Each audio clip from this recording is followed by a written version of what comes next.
Euzubillahimineşşeytanirracim. Bismillahirrahmanirrahim. Ayette Allah kalsın.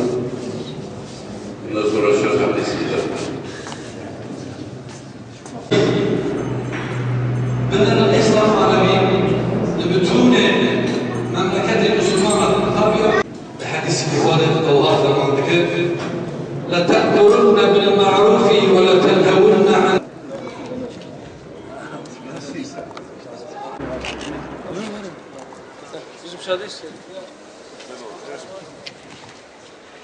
İsmail amcayı kaybettik. Allah gani rahmet eylesin.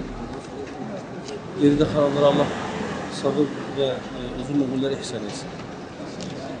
Buradaki yakınlarına biz bizzat uğrayarak başarılı dileklerimizi, taleplerimizi ilettik. Malumunuz aynı zamanda Hizbullah Cemaati lideri Edip Gümüş'ün de dayısıydı. Kendilerine de burada sizin de aracılığınızla taziye dileklerimizi, başarılı dileklerimizi iletmiş olalım.